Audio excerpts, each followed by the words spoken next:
Hey guys, it's Celine again. It's the 27th Tuesday of July, 2021, and I've had a bit of an experience. So, what with there being relevance to the whole Tumo thing as well, I felt that I really have to, at somehow, I just have to, I have to get this thing into words. And I'm not sure if I'm going to be successful or what. We will just see how this goes, okay? Just to jump straight in, I was doing really good. I had been, I'm still doing really good. I should be, just reassure everybody before upfront, I'm doing really good. But it's kind of freaky and scary how things are developing. And so, yeah, so there. I was doing really well. I had done a lot of writing in my big, huge travelogue that I'm, compiling of all my experiences, which is more or less the same type of content as what I do on my channel here, except it doesn't get published, or at least it doesn't so far yet, because there would be a humongous amount of editing to be done in there. I can enjoy myself putting in pictures, doing all sorts of stuff. It's also in Dutch, so there's it's a different style, a different approach in all sorts of ways. But the content, the basic intel is more or less the same as what I bring here.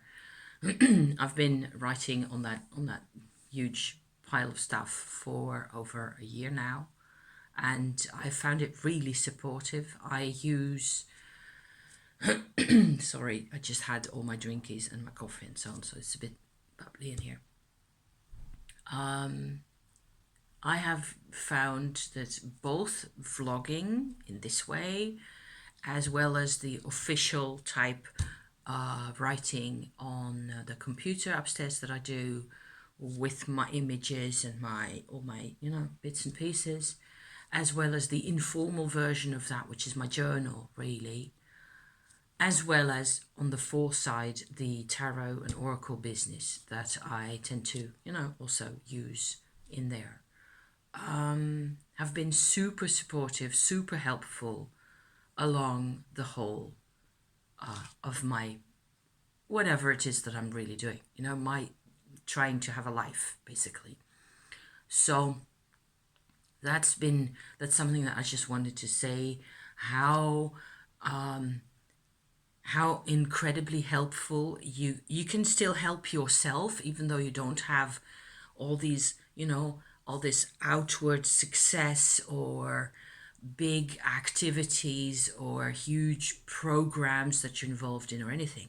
You can still achieve a lot where you can feel it. Well, that's what's happened for me anyway. So I was doing okay. I had compiled a couple of sets of pages again. I had sort of, I don't know, put a bit of perspective for myself with the whole graveyard dirt energy, department, combined with my Tumo progress that I've been making, and a couple of other bits of perspective and so on and so forth. I was feeling really good about all that, and feeling like, okay, so we're getting to the other side of this massive climb here. Things are coming together in a way for me, in a way that actually that it actually becomes my life instead of just a pile of problems and junk, which is what it used to be. So I even went ahead and typed like sort of a little challenge to my higher self, which is what I tend to do because I'm nuts that way. And, because then, of course, when you're feeling really good and really up to things, then floop, here's another beefy problem for you to deal with, right? So, yeah. So that was like 4 hours later or so, or less. I was watching a fairly scary movie, which I don't necessarily recommend anybody watch. I'm not a fan of scary movies at all because I have enough scary business in my own life. This one I felt was really good. There was some great acting there. There was a couple of things that I just had to watch. It was the time, it was the day, I had to watch this movie. The movie is The Hollow Child. You can look it up if you want. I have this thing in my television subscription where I can just in a particular set of movie channels, I can just, if I'm watching a piece of a movie and I want to watch the rest of it, but not in normal speed, I just want to skip forward to the bits that I want to see and not care too much about all the scary bits, you know. I can go to a list on my telly somewhere and get the movie for free because I'm subscribed, okay, to this package. And so that's what I did because I wanted to hurry up a bit because husband was coming home and making dinner and all that stuff, you know. So I just, you know, watched most of it. I think I've seen 2/3 of the movie in total, with 1/3 just all the scary bits, etc. It was fine. The weird thing was that I was massively triggered in a way that took quite a while for me to really grab hold of what it was that was bothering me so much. And it wasn't necessarily the bits, or so I thought. There were a couple of things. There was a set of things really that was triggering. So it was like a double trigger happening, which is an interesting kind of a mechanism to maybe look at, I'm thinking now, because I'd never really noticed this before. So a double trigger, okay? 2 of them at the same time, or alternately yanking my chain really from 2 different sides. And so what happened was that I was trying to deal with the sensation of the triggeredness, you know, afterwards. I was also trying to not have to, you know, dump all this on my husband, who'd come home by then, made dinner and so on and so forth. Of course, you just have to also still have a life in the physical sense where you just need to have a meal and sit down and have dinner properly. All that went more or less on automatic pilot. And I am looking at my crystals over there, which are just sitting there peacefully and nicely and prettily. So I, have some things that I can actually look at. Black moonstone with a nice moon picture in there. Black opal. Double trigger. The obvious one, okay? So this is the funny thing is that both triggers were obvious. It just depended where you sat yourself. But if you sat yourself on this side, let's say you sat yourself on the rational side. For me, the scary bit, the threatening part of the movie would be this hollow child that the movie is about, in part. You know, that's an important character in the story. There may be some spoilers here, so I won't talk about how it ends, okay? Promise. There's this child goes into like a attack mode and becomes a really different kind of person. And that's like the obvious first level trigger that you see, like, okay, so normally I stay away from that kind of stuff. I don't need to be scared out of my wits anymore. Thank you very much. I've been through all that. So there's another level, the second trigger, if you like, where I'm pointing to this side, which is my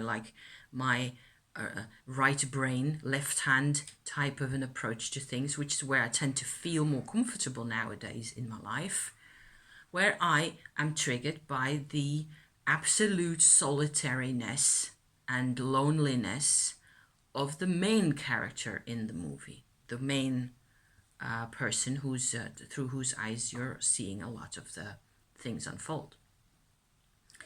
So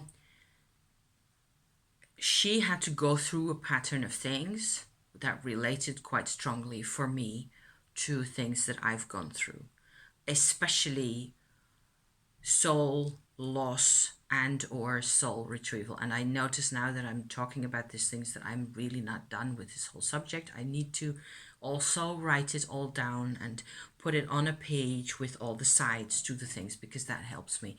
That makes me feel like there's a path forward with all the different perspectives. It's difficult sometimes. So I was kind of so obsessed with her loneliness and her having to cope all by herself with her situation that I didn't even notice that much the scary bits, the other side, the first-hand trigger, if you like, of this person who went into this hollow child mode, who just had gone, lost themselves, really. There was a lot of soul loss intel in there for some reason. Plus, of course, I was able with my remote control to skip forwards a lot of the really scary and the nasty bits and so on and so forth. So I just kind of, the bloody bits I don't need. So not to I don't want that. So that had made enough of an impression on me, but it didn't necessarily get completely personal or as personal as the other side. Okay, so far so good. I was like, which happens to me occasionally when I see stuff that is somehow so triggering to me, I just completely freeze over. I can't talk anymore. I actually need somebody to come and get me out of my state, which doesn't happen because my husband just will sit there and wait for me to thaw by myself. In the end, he asked me a question, and he asked me what it was that I'd been watching and so on, and he tried his best to help fish me out of the ocean again. But it took me quite a while to thaw myself to such an extent that I actually could talk to him and start make sense of this whole feeling so badly triggered, because I was in pain. I was in actual emotional pain. It was like a right down the middle of me, like, it was so bad. Physical pain from a psychological, emotional trigger for some reason. So after that, we went to watch some more telly, some innocuous things that didn't matter too much. We were okay, went to bed, went to sleep. I went ahead and did some more Tumo, which I had, started on in the morning again. I noticed also, and this in parentheses is still quite important to me, to report that there are times around my ovulation, especially when I ovulate, probably just before it as well. There's like a window of time of about, 12 to 20 hours or so, less than a day, I think, where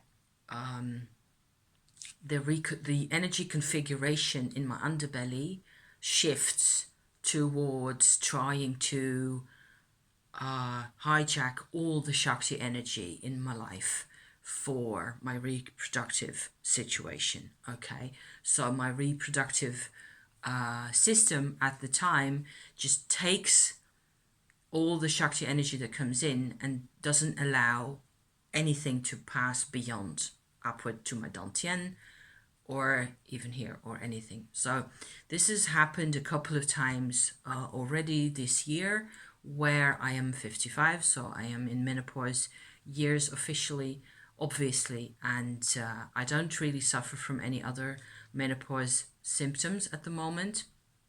Lucky me, other than that, in this particular type of situation, when I still am ovulating and I'm getting a lot of energy from the Tumo practice as well.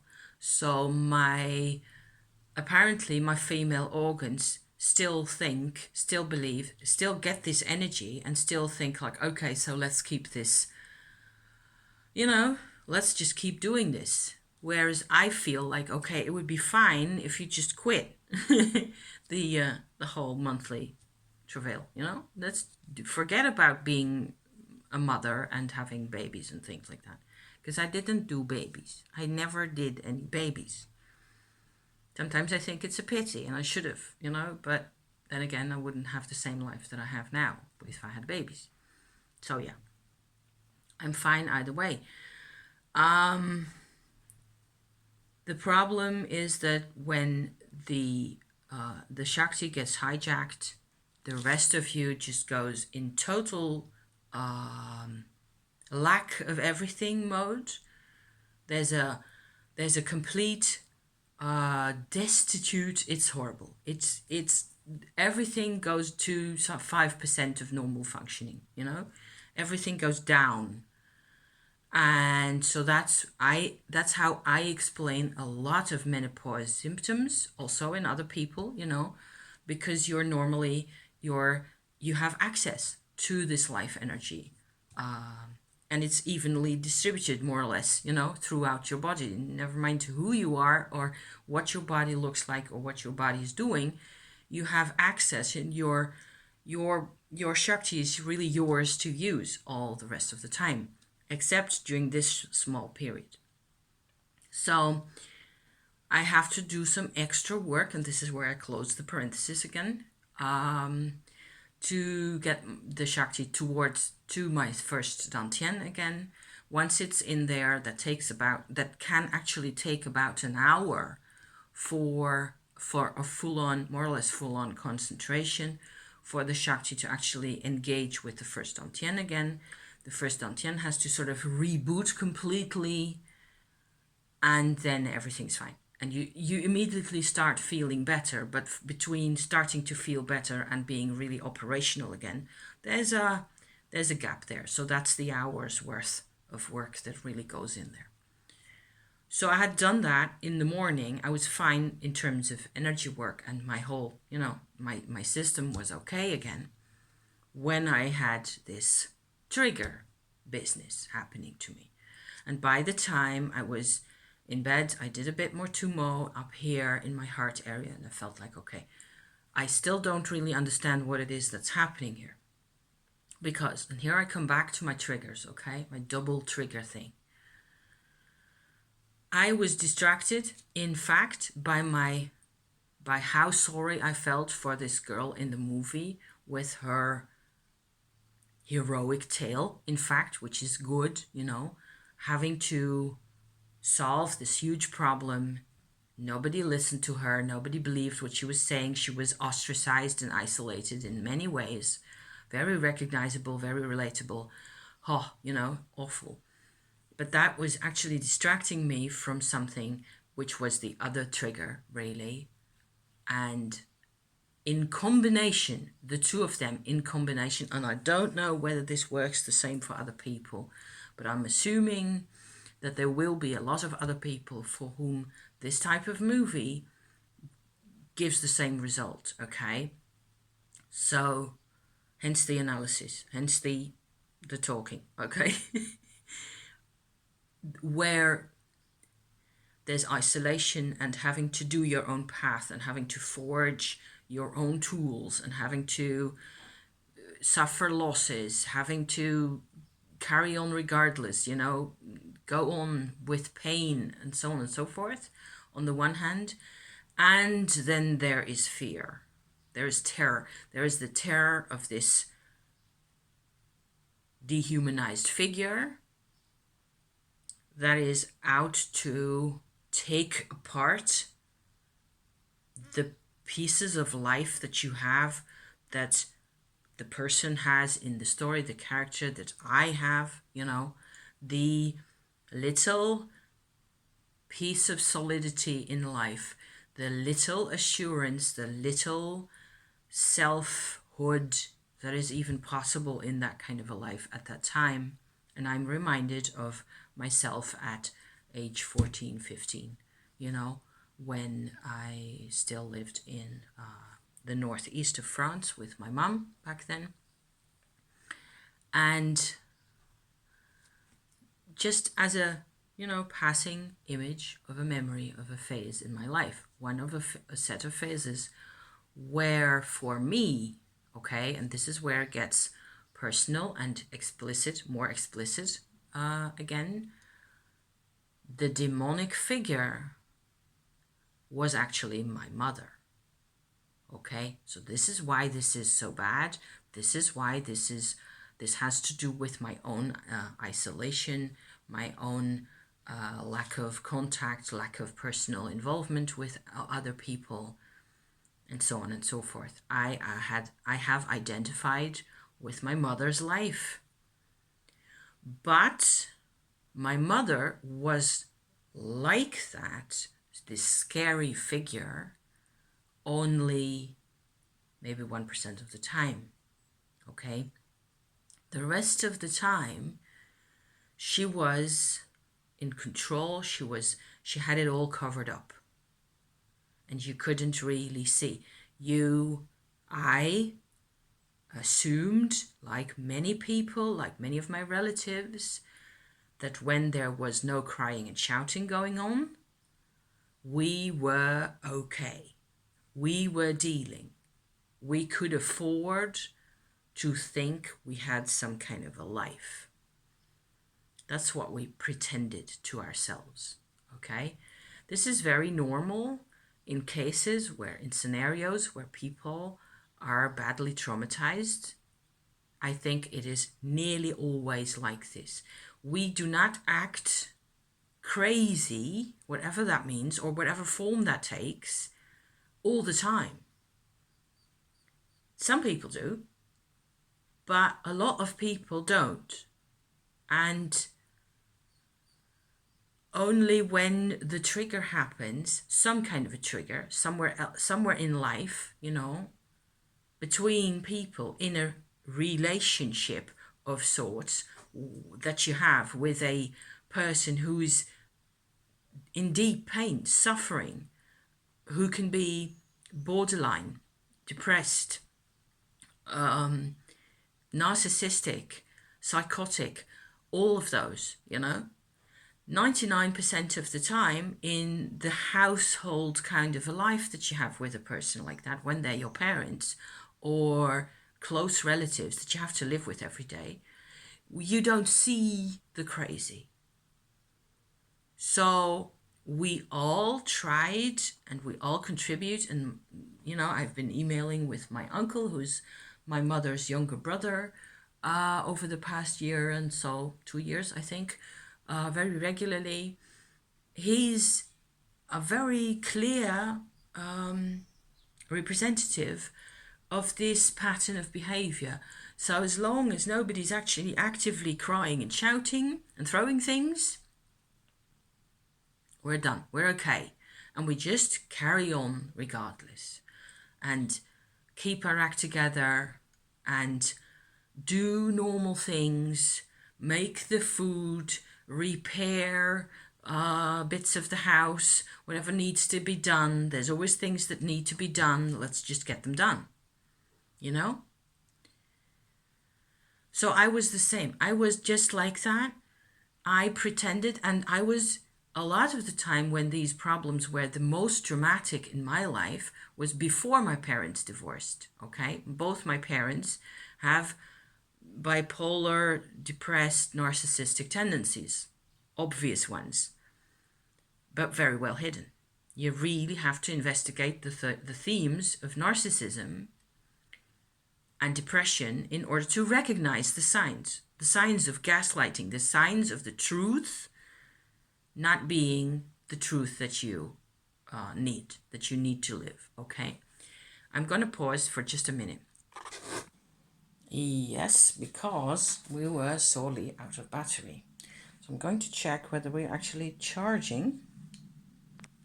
Yes, we're charging. Okay, so we're cool.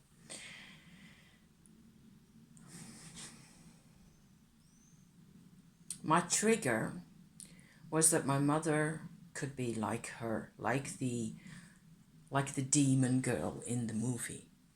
And all that is the old situation. Okay, so far, up to this point, I've talked about my sort of lack of relationship with my parents, my own soul loss and soul retrieval experiences on this channel a couple of times. I have described all sorts of things that have to do with my past, with the reasons why my parents were the way they were, the astrology even, because my parents, that's the one of the freakiest things about this whole story for me always, is that my parents were born 2 days apart, actually a day and a half apart. So in 1934, at the end of April, both of them were born really close together. So my parents had similar planetary positions in their birth charts, really similar. But there's differences, of course, but not many, and a lot of the planetary, things and relationships and so on, is the same. And one of the most noticeable things about their charts is that they have a conjunction between their sun, in the one case at the end of Aries and the other at the beginning of Taurus, conjuncting Mars and Uranus together on the edge of that sign. So I've always felt like as soon as I got into astrology and started discovering these things and what they meant and so on and so forth, I felt that, okay, so that explains why, a couple of things really, a couple of really simple things, why those people were really different from the people around them, even though they came from rather different backgrounds. They're both Dutch, but they had rather different backgrounds in terms of culture and activities and the type of mindset that they grew up with.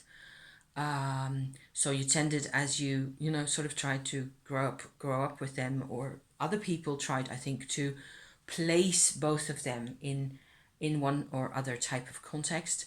My mother was a descendant of a family of school teachers, very Dutch, very Protestant, very proper, decent, well-behaved, quiet people.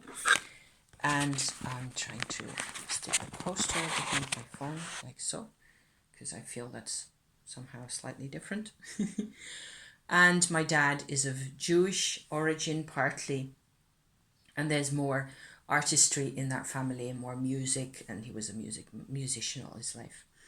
So just to sketch a bit, that they were both of Dutch origin, nationality, but they really had quite a different outlook on life, different connections, different ways of connecting also, to the extent that they actually did.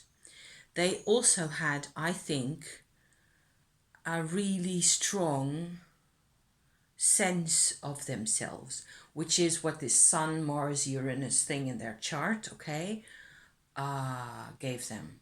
And this is where they were most different from other people, and where my dad actually got away with being different, and they applauded him and even liked him often, to an extent that I don't think he really appreciated himself all that much for being different and original and creative and having ideas and having opinions and having perspectives and being really, I inherited quite a bit of my yappity from his side, and I think I inherited, to the extent that I actually do make any sense, I think I inherited my sense making from my mother, the need to finally figure this shit out, okay? Finally figure out whether a thing is A or B, and if it's both, why that is. I always want to know why, So both those people had a problem in themselves, that they didn't get to connect emotionally with their background enough, and that is where things got excruciatingly uncomfortable, okay, for all parties concerned. And that's what came to me last night as I was still sort of in my double trigger jam kind of a situation, and then bringing in the Tumo energy into my area in my heart here. And the strangest things happened. It's still very hard to describe. I saw again and again, I'm calling it up again as I stand here to talk to you, the figure of the one figure of the girl in her attack mode, in her demon mode. I see my mother as she lost control over her life, over her pain, over the things, and how at that moment, and that's what's always freaked me out, okay, in here, and scared me out of my skin, literally, okay? The fact that as she lost control, as my mother lost control of her mojo, her things, the way she expressed herself and everything else, another motivation broke through from inside. Another identity, a demonic identity, if you like. I am realizing as I stand here and say this, that this is what my dad always wanted people to know about her, that she was crazy and dangerous. I believe that he was the same, but he dealt with it in a different way. His way of dealing with it wasn't keep control over it and keep a stone slab over the top of it 99.6% of the time, which was her strategy, okay? His strategy was to parade the crazy around. Histrionic is a term for that. Narcissist parading around of the crazy, of the making a theatrical performance and getting away with everything. He was the man. He got away with things that my mother couldn't have gotten away with for love or money. If she'd been a billionaire, she still would have had to deal with, accusations, allegations. My mother was a very decent, good woman nearly all of the time. She had such high standards, such high principles also for herself. So that was what I also believed in, hoped that would be, all that goodness of hers would be on my side. I doubted myself because I was my father's daughter as well, and he paraded his stuff around. There's a whole mystery of identity in the flesh, in the body, in the history of the person, unfolding right here before my eyes, because I got to see into the demon's heart, into the strange motivations that are not the official, culturally accepted, civilized, proper, types of behavior for this woman. Actually, not for this man either. The man, my father, had the sense to know exactly who to show the crazy to at what point and when and why and how he did it. That was his life. So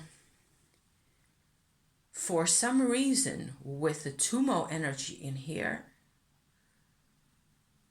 and this is where I'm really impressed with the whole compassion meets Vajra Yogini practice mantra type of a thing again. It was like seeing my demon mother, my demon parents in a way. The the inner motivations of the other part, of the dark part of them, allows for an echo in here. And it's just an echo, it's just a sense, but it's so powerful. Maybe it is because I suddenly feel myself real again. More and more, that's what I'm feeling. I feel real because this was the real them. All the rest of it was just pretense and civilizedness and, adaptation to whatever form was thought that was necessary. You know what I mean? All of it was fake. 99.6% of it all was fake.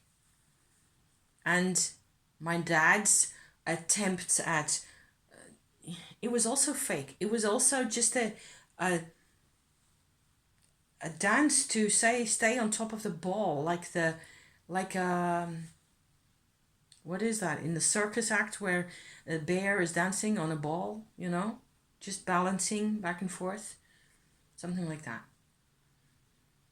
It's never a real life. None of it was ever a real life. And I got to see through the lens of this weird, stupid movie that I was watching. I got to see a piece of real who they are. And it was, funnily enough, I'm not even scared anymore because I have inside enough of a sense of real me. I don't know what this means really. I'm so on the edge here.